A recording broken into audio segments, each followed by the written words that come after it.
정한중 징계위원장이 자 내일 회의를 열어서 추가 진술서와 최종 의견이라는 건 윤석열 총장 측의 최종 의견입니다. 최종 의견을 듣겠다 이렇게 얘기를 했습니다. 이건 이럴 수밖에 없는 것이 왜 그러냐면 갑작스럽게 심재철 법무부 검찰국장을 직권으로 증인 신청을 했던 것을 철회를 해버렸습니다. 그리고 심재철 검찰국장으로부터는 서면으로 진술 증언을 받았거든요. 그러면 그에 대한 반론을 또한 받아야 되는데 반론을 육성으로 받을 수가 없으니까 그 또한 서면으로 받아야 됩니다.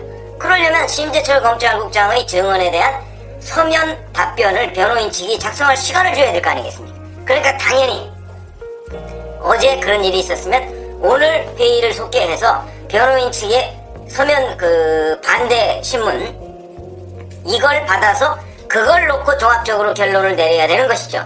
그래야 되는 것인데 그러니까 그렇게 하기로 했습니다. 정한중 위원장이.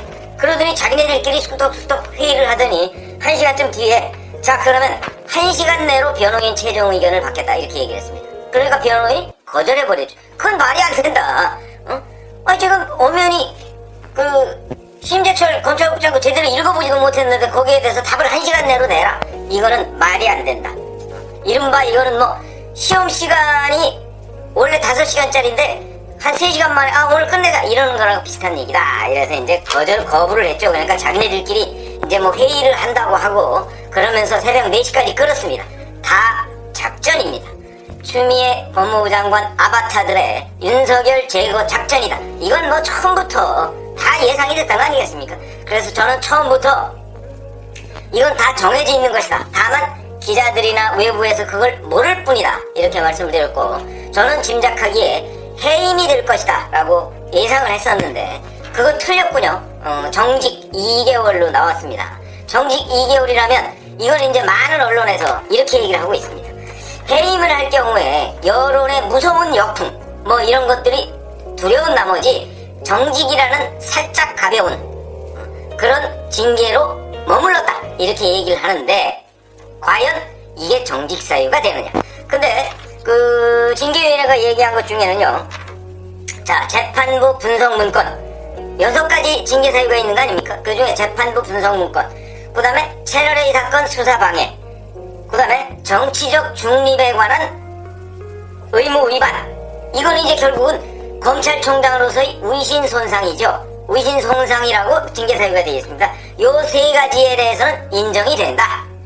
이렇게 얘기를 했고 6가지 중에 그럼 나머지 3가지는 뭐냐? 언론사 사주와의 부적절한 접촉 이것은 이거 하고 그 다음에 감찰에 불응한 것 이것은 징계 사유로서 부적절하다 이렇게 얘기를 했고요.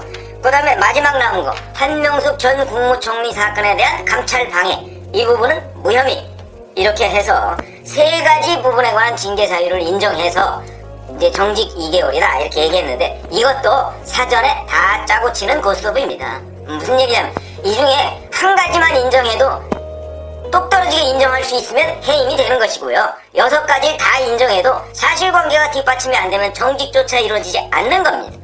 그런 게 징계죠. 범죄도 마찬가지입니다. 범죄가 없으면 그러면 한 가지 아니라 10가지에 뭐가 이렇게 연루가 됐더라도 범죄 혐의의 증거가 없으면 다 무죄가 되는 것이죠.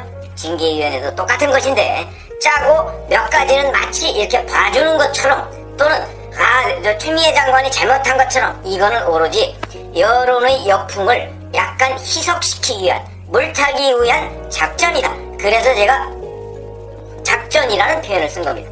그래서 어찌됐든 간에 자 이렇게 돼서 앞으로 윤석열 검찰총장은 이제 2개월 동안 정직 상태인데 그거는 문재인 대통령이 결재를 해야 됩니다. 집행을 하면 2개월 정직 상태죠. 그러면 윤석열 검찰총장은 이에 관한 집행정지 신청을 낼 겁니다. 그러니까 정직 처분에 대한 집행정지 처분을 결정을 법원에 청구를 할 거고요. 그러면 행정법원이 하부비가 14개 부가 있습니다. 그걸 컴퓨터로 돌려서 그 하부비 어디 곳에 맡길 것이고 그러면 집행정지 결정이기 때문에 본안소송을 하기 전에 집행정지 결정을 하겠죠. 그렇게 되면 이거는 평상시 같으면 1 내지 2주일 걸립니다. 그러니까 이것도 그 과정을 좀 지켜봐야 되는 것이고요. 지난번에는 징계위원회가 갑자기 12월 2일 날 잡히는 바람에 11월 30일 날 서둘러서 그 집행정지 결정을 내리는 기일을 잡은 거죠. 근데 이번에는 글쎄요, 뭐 이제 정직 2개월을 문 대통령이 결재를 하면, 집행을 하면 그 다음에는 뭐 더 이상 없습니다. 그냥 정직 상태가 계속되는 겁니다. 다만 자기 임기가 7월 24일까지니까 7월 24일까지 그 자기 임기의 일부분을 그냥 까먹고 계속 시간이 흐르는 거죠. 이렇게 되니까 시간이 지나면 지날수록 회복할 수 없는 손해가 생기는 거는 분명한데, 그렇다고 하루 이틀 사이에 뭐가 크게 무슨 일이 벌어지는 건 아니기 때문에 제가 보기엔 아마 통상적인 정도의 그 가처분 결정 기간이 걸리지 않을까. 그러면 뭐 대략 한 며칠 내에, 뭐 오늘이 수요일이니까 만약에 오늘이나 내일이나 또 여기서 이제 문재인 대통령이 집행을 조금 늦출 수는 있습니다. 무슨 얘기냐면 하루라도 더 까먹기 위해서 뭐 이런 거겠죠. 그래서 뭐 또 고민하는 척 하지 않겠습니까? 다 짜놓고 사실상 그렇게 해놓고 아마 집행을 뭐 오늘 이제 그 이르면 오늘 신청한다고 하니까 신청하면 아마 내일이나 모레쯤이나 아니면 다음 주 월요일이나 뭐 이렇게 해서 고민하는 모양새를 갖춰서 좀 여론의 역풍을 김을 빼려고 하는 아마 그런 정무적 판단을 할 것이다. 저는 그렇게 보고요. 왜냐면 이게 어차피 문재인 대통령이 집행을 해야 그 다음에 소송에 들어갈 수 있는 거거든요. 왜냐면 소송 당사자가 문 대통령이 될 것이기 때문에. 그래서 최종적으로 과거에 KBS 정현주 전 사장 사건도 이명박 대통령이 최종 집행을 했기 때문에 이명박 대통령이 그 소송 당사자였습니다. 물론 소송 당사자가 이명박 대통령이면 그 소송을 법무부 장관이 대행합니다. 그러니까 그건 형식 논리고 실질적으로는 대통령이 돼야 된다. 그러니까 이 경우에도 문재인 대통령이 소송 당사자가 될 것이고 문 대통령을 상대로 해서 윤석열 검찰총장이 집행정지 신청을 낼 것이다. 그거는 문 대통령이 집행을 한 뒤에 이렇게 되니까 집행을 문 대통령이 바로 안 하고 아마 하루 이틀 내지는 다음 주 월요일 정도로 이렇게 할 가능성이 매우 높다. 이렇게 보고요. 그게 예상입니다. 그냥 저의 예상. 그리고 나서 이제 그 행정법원에서 배당을 하겠죠. 그 배당은 추첨으로 하는데 아까 제가 말씀드렸듯이 하부 2부는 14개니까 14분의 1 정도의 그 가능성이 있는 거죠. 그리고 나서 이제 그 사람이 그 판사가 결정을 하겠죠. 이 언제 뭐 신문을 하겠다 이런 식으로 결정을 하면 거기에 가서 이제 또 변호인들이 쭉 설명을 하고 그러면서 뭐 그때도 윤석열 검찰총장이 직접 나갈지는 모르겠습니다. 설명을 하고 그래서 가처분 그 결정을 받는 겁니다. 그래서 거기에서 만약에 어떤 식으로 나올 것이냐 제가 여러 차례 말씀드렸죠. 이거는 뭐 가처분 인용되는 것이 뭐 99%다 뭐 이렇게 유튜브 하는 사람도 있고 뭐 이런데 그거는요 제가 알아본 바에 의하면 누구도 장담할 수가 없습니다. 인용이냐 각하냐는 걸. 왜냐면 제가 알아본 사람만 해도 벌써 이 의견이 다릅니다. 행정법원 판사 출신이고 일반 판사 출신인데 의견이 다릅니다. 그러니까 이건 어느 판사가 맞느냐에 따라서 의견이 달라질 가능성이 아주 높다. 그런 관점에서 본다면 지금 이 가처분 신청을 일반론으로 얘기해서 이건 인용될 거야 또는 이건 각하될 거야 라고 하는 것은 본인의 얘기하는 사람의 기대를 섞어서 한다면 몰라도 적어도 팩트는 아니다. 왜냐하면 지금 아직 정해지지도 않았는데 가처분 신청 내지도 않았는데 그리고 판사도 정해지지 않았는데 예를 들어서 판사의 성향이 우리 법연구회 출신이다 이러면 이거는 각하되겠네 뭐 이렇게 얘기하는 거는 이른 합리적인 분석이라고 할 수가 있지만 그게 아니고 누군지도 모르는데 지금 그 사람이 정말 평상시의 성향에 뭐 굉장히 원칙주의자다 그러면 당연히 이거는 인용이 될 거고요. 원칙주의자가 아니고 뭐 우리 법연구회나 뭐 그쪽 진영의 사람들하고 생각이 비슷하다 그러면 뭐 각하될 가능성이 매우 높는 거 아닙니까? 이게 우리 법원의 현주소입니다. 이걸 부정하거나 이걸 자기 기대를 섞어서 예상을 하는 건 좀 곤란하다라는 관점에서 본다면 그거는 그냥 여기저기서 뭐라고 얘기해도 그러려니 당신의 기대를 섞어서 지금 얘기를 하고 있구나 이렇게 이해하시면 되겠고요. 자 그러면 이제 그 결정과 더불어서 지금 헌법재판소에서 심의를 시작했으니까 헌법재판소에서 검사징계법이 우연이냐 아니냐 하는 가처분 신청도 진행이 되고 있습니다. 이것도 한두 달 걸립니다. 그러니까 제가 보기에 정직 2개월이라는 것 이것은 아마 그런 정도까지를 염두에 둔 것이 아닌가 싶고요. 그러면 자, 이제 정직 2개월 이러고 나서 곧 공수처가 내년 초에 출범한다고 하는데 내년 초 출범하기 어렵습니다. 어렵죠.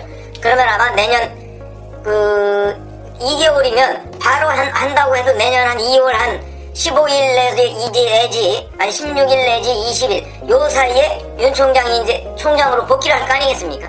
복귀하면 아마 그때쯤에는 공수처가 출범되어 있을 것이다. 그러면 공수처가 이제 윤 총장을 흔들 가능성이 있습니다. 흔들 가능성. 흔든다는 게 뭐냐면 수사 대상 1호가 아니고 마치 수사를 할 것처럼 그것도 확신할 수는 없습니다. 왜 그러냐? 지금 공수처장이 누가 될지도 모르는데 문재인 대통령 또는 여당이 추천한 사람이 여당이 추천한 사람은 현재 물망에도 오르지 않고 있습니다. 다만 추미애 장관이 추천한 전현정 변호사가 있고요. 그 다음에 변협에서 추천한 김진욱 헌법재판소 수석연구관이 있죠. 이 두 사람이 될 가능성이 높은데 그것도 지금 이번에 또다시 박병석 국회의장이 소집한 공수처장 추천위원회를 열어봐야 합니다. 열어서 아니야 이거 오늘 원점에서 재검토합시다. 왜 그러냐면 제가 어저께 말씀드렸죠. 이석수 공수처장이 안 되는 이유, 문재인 대통령이 이석수 변호사를 발탁을 해서 국가정보원의 기획조정실장으로 임명을 했던 거 아닙니까? 그래서 2년간 했습니다. 자, 근데 그 사람을 공수처장으로 하자는데 왜 여권에 반대할 이유가 어디 있습니까? 그런데 지금 반대하고 있거든요. 그러니까 그 부분을 여론화해서 좀 밀어붙이든가 뭐 이런저런, 아니면 신현수 전 국정원 기조실장 마찬가지입니다. 역시 문재인 대통령이 국정원 기조실장에 임명했었는데, 자, 그 사람을 지금 공수처장, 초대 공수처장으로 하자는 것도 여권이 반대하고 있습니다. 그 반대하는 이유는 제가 어저께 말씀을 드렸고, 그것도 물론 제 분석입니다만, 그 다음에 문제는 어디에 있냐면, 자, 이렇게 문재인 대통령이 자기가 지명해서 썼던 그런 고위공직자조차 못 믿겠다 지금 이렇게 나오는 거 아니겠습니까? 그러면 전현정 변호사나 김진욱 변호사는 얼마나 믿을만하길래 우리가 이런 의문을 제기하지 않을 수가 없고, 그런 점에서 본다면, 자, 요 야당의 비토권을 빼앗기 전에 이제 공수처장 추천의원들이 투표를 해서 뭐 5표가 나왔다 뭐 이런 얘기 아니겠습니까? 지금 변협 회장이나 조재현 법원행정처장이나 이찬희 대한변협 회장이나 이제는 완전히 상황이 바뀌었습니다. 지금부터는 이제 5표만 얻어도 공수처장이 될 가능성이 있기 때문에, 자, 처음부터 다시 원점에서 이 부분을 공수처장 추천위원이 됐던 사람들을 대상으로 해서, 왜냐면 국민의힘도 생각이 달라졌을 겁니다 이제. 그러니까 원점에서 재검토하든가 아니면 뭐 이석수, 신현수 뭐 이런 사람들을 포함시켜서 다시 논의를 해서 투표를 하든가 이렇게 결론을 내야 된다. 굉장히 이제 조재현 법원행정처장이나 아니면 이찬희 대한변협 회장의 결정 하나가 무지무지하게 중요해졌다, 과거와 다르다 하는 것을 실감을 해야 된다, 이런 말씀을 드리고요.